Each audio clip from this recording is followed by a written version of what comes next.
Hey, what's going on everyone? Daniel Rodriguez here. It's time to review another movie. Today I'm going to be reviewing the 13th installment of the Marvel Cinematic Universe, which is Captain America Civil War. This movie stars Chris Evans, Robert Downey Jr., Chadwick Boseman, Paul Rudd, Paul Bettany, Elizabeth Olsen, Jeremy Renner, Scarlett Johansson. The list goes on and on and on. Tom Holland, Emily Van Camp, so many other actors and actresses, man. So Martin Freeman, just so many others, man. So many talented people. So, again, 13th installment in the MCU. It is the third movie in the Captain America trilogy, which makes it the trilogy. I don't know if it's the ending of the trilogy, but for sure, man, this changes the universe forever. This is my non-spoiler review. I'm just going to give you the pros, the good stuff, tell you what I thought I really enjoyed, really liked, and then the cons. I'll tell you what I didn't like. Without spoiling anything, my spoiler review will be coming later today, so make sure to check that out as well. It's going to be probably 30-40 minutes of just in-talk about Civil War. Anyway, ladies and gentlemen, boys and girls, here's my non-spoiler review. I'll give you my final score at the end, and then it'll be out of a 10, a rating of out of a 10. So, yeah. This is directed by the movie was directed by Joe and Anthony Russo. It has estimated budget of $250 million. By the way, Winter Soldier was my favorite Marvel Cinematic Universe movie a few days ago. But then I saw Civil War, and then, well, you know. Here it is, ladies and gentlemen, boys and girls, my non-spoiler review for Captain America Civil War.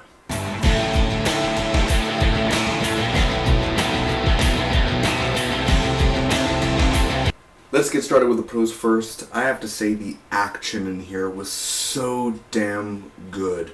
Great. The choreography, the way that Joe and Anthony Russo ended up, wanting it to go down, the directing of it, the cinematography of the movie, it was so spot on. And you know how regular superhero movies, the action, there's maybe four action scenes in a movie, the middle, and then, or the beginning action scene, the middle action scene, the end action scene, sort of like little things like that in between. This has maybe 6 or 7 action scenes in the movie, man, and all of them are amazing. And there's so many characters in this movie, and you think, how are they gonna do it? How are they gonna pull it off? And they pull it off so well. And I have to say, Joe and Anthony Russo are my favorite MCU directors up to date, dude.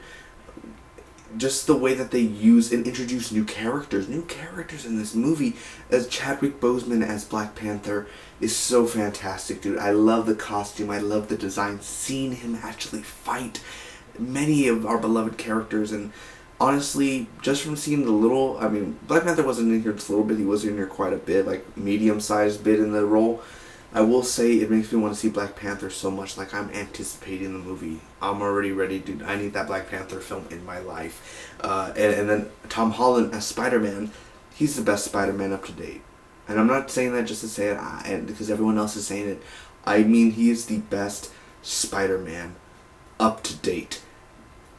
Every line he says is funny, it's comedic, it's a teenage, it's this Spider-Man I think we've all been wanting to see, but we've taken what we've been given, and you're like, alright, well, that's the definite Spider-Man. But no, they finally, they're not afraid. The costume, the look, the effects, the way they use him, his spinning, his webs, everything is so perfect, man. I'm happy. Kevin Feige and the team and Russos and everybody, they did Black Panther right in this movie. They did Spider-Man right. They did every single Marvel character right in this film. And again, like I said, the action, the practical effects, and CGI effects do work. There are like 5% effects where when Iron Man takes off his helmet and he's kind of like moving his head around, and then you could tell it's all affected, like computer effects and everything. There are certain things like that of backgrounds and green screens. It is all pretty obvious, but for the most part, the 95% of the movie, the effects are on spot, dude. Paul Rudd as Ant-Man, of course. He's not in here a lot. I think that was kind of underused, honestly. When I get to my cons, I'll talk about that. But everybody was awesome. Don Cheadle, every cast member. But the man who stole the show, really, the man that really stole the show with emotion and, acting and everything. And I have to say, and I'm Team Captain America, dude, but Robert Downey Jr. as Tony Stark. The way he acted in this film, it was so freaking well. And he was better than Chris Evans and others of how he acted, and his emotion, and his intensity, and his yelling, and sometimes he is a villain, man. He is a villain at times. You could totally be like, Tony Stark's going to the dark side, bro. And then the Cap, and like, it is true because there's an actual plot to the movie. There's an actual story. You have reasons to why the characters are angry, why they hate each other, why they don't like each other, why they're gonna fight. There's reasoning behind the story. And back to the action real quick, one of the greatest action scenes I've ever seen in any superhero film is the airport battle scene in this movie. It literally goes on to 15 to 20 minutes long. I mean, full on action packed. Every character has their moment to shine. Seen it in IMAX 3D, and I recommend you to see it in IMAX 3D or IMAX regular, but I would say IMAX 3D, man. That's my opinion. It's fantastic. Everybody has their moment to shine, and Paul Rudd as Ant-Man, dude. Yeah. We'll get to that in our spoiler review, fam, later today. Helmut Zemo, played by Daniel Bruhl, man. He was, the first time I saw the movie, I said to I told, people I know, and I was just like my friends, and I was like, he was a wasted villain. He was another MCU wasted villain. And after watching it a second time, he is a really, really, really, I think he's a really great villain. And I've only seen Daniel Bruhl in one other movie, and he's a really good actor. He really is. And I felt like they wasted him the first time, but then when I saw it again, I was like, oh yeah, because I knew he had motives. Like, he does have a motive, but he's not like that cliched villain, like, mwahaha, yes, I will kill you. Like, he's a very skilled educational guy that, he has patience and he has skills, and that's really helpful for Helmut Zemo. And also Zemo's a pretty badass name, but he is, I think, for Phase 3, the beginning of Phase 3, he's a very well good villain. I mean, the last Phase 2 was the beginning of the Mandarin, and you know how that ended up turning out. So the beginning of Phase 3 with Zemo, off to a great start. It has a lot of comedy in here. I love the pacing within the movie. Yeah, there's a few slow scenes. There are a few slow scenes, but other than that, they have a well-paced comedy, drama, action, all that set up and, cut in half, basically, to the way it was filmed, the cinematography. Everything is so well done, paced, and edited. Master edited, too, because the trailers do fool you a lot. The music in here, Henry Jackman, I believe, composed it, and definitely is a beautiful soundtrack, especially with Team Cap and then Team Iron Man. Last but not least, man, for the pros, the stunts in here are awesome as well with the action. Of course, there's a lot of stunts that go on, especially with Bucky and Captain America. And I love the opening. I love the ending. I love definitely the opening fight scene is awesome. The ending fight scene is amazing. Like I said, final boss battle. You could say final boss battle. As well as Vision. Now, Vision is part of a con too, but I will say Vision is funny in this movie, man. Paul Bettany is really good at delivering those laughs and very awkward sort of android. So that's sort of the cool thing that they added on to the movie. Now, ladies and gentlemen, on to the cons. Now, in parts of the movie, there were supposed to be emotional moments in there, but the way that they were handled, the way that they ended up handling it in the movie, it didn't end up being that emotional for me. And, there should have been one moment where it should have made me cry in the movie. I was like, oh my god. Like, I remember when leaked photos happened and everything, like, I'm gonna cry. And then when I see it in the film, it wasn't sad because the way that, the way it got handled, the way everything had happened, not even people in the theater was like, oh no, or what? Like, nobody was like that. They were all just kind of sitting there like, it's just the way it was handled, that part. I felt like it should have been more emotional. Also, Sharon Carter, played by Emily Van Camp, she's beautiful and everything, but she's, she has not a big role in this movie whatsoever. But the thing is it's kind of weird that she's on the promotional stuff and all that when she's barely in the movie. But for one thing, Sharon Carter, she's just sort of a wasteful character. She's not, mind you, Black Widow doesn't have powers and all that, but she doesn't really do any fighting in this movie, honestly, Sharon Carter. She's just on the side.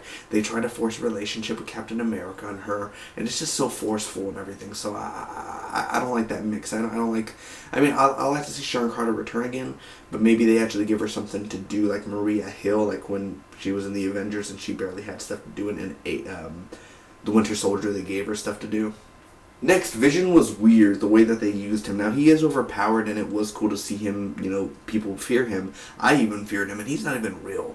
Now, Vision, I liked him in the movie. He was funny, but yet at the same time, it was weird in the way they were going with it. At times, you were kind of like, iffy about where they were going to go with him, as well as Scott Lang, Ant-Man. They barely had him, maybe 3-4 scenes in the movie, and that was it. I mean, long scenes, of course, but actual, like, different places or places like that, 4 times or 3 times, and that was about it. So I'm kind of sad that Paul Rudd didn't get as much as we thought it would, because remember at the end of Ant-Man, I know a guy, and of course, you know, he's going to be in the movie, but you think he would be in the movie as much as Black Panther would be, or something like that. Black Panther has a bigger role. Hell, Spider-Man has a bigger role than Ant-Man.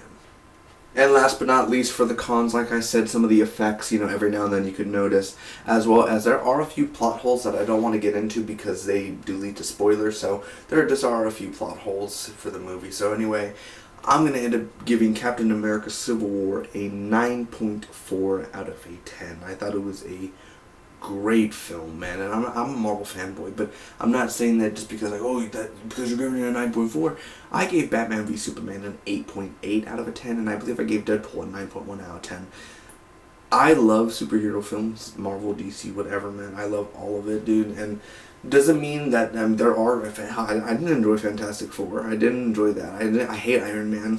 Iron Man 2, not Iron Man 1. I love Iron Man 1, but Iron Man 2, I hate that. And many people say, like, it was okay, it was whatever. No, it was pretty shitty. So I could just like Marvel movies too. I could just like DC movies too. I don't agree on every little thing, but for Civil War, it is one of the best superhero films ever made, and I'm ready for the Russo brothers to bring Infinity War in a few years. They are the right people for the job. Ladies and gentlemen, boys and girls, go see this theater. I mean, go see the movie in theaters, IMAX, IMAX 3D, or regular. Just go see it. I've seen it 2 times. I plan on seeing it 2 more times in the theaters while it's still on its run. Watch it. Take your family, take your kids, take the seniors, take everybody, dude, because it's such a joy. It's such happiness. It's such fun to actually see all these characters on screen and the way that Marvel used them. Black Panther's amazing, Spider-Man's amazing, every single character has their moment to shine. And also Stan Lee's cameo, oh yeah, 9.4 out of 10, guys. Thanks again so much. I'll be seeing you for my regular movie reviews every week, but the next, like, Deadpool's out of the way, that's gone. Batman v Superman, that's gone. Civil War just arrived. We'll have a week or 2 to talk about it. That's gone after that. And then it's X-Men Apocalypse. Get ready for that. Oscar Isaac, finally in an X-Men movie, dude. Finally in a bigger movie. Star Wars: The Next Men, he's got it down. Thank you so much, guys. Make sure to like, comment, and share the video. And make sure to hit that subscribe button if you want more reviews, reactions, gameplay, anything of that nature. Until next time, bye-bye.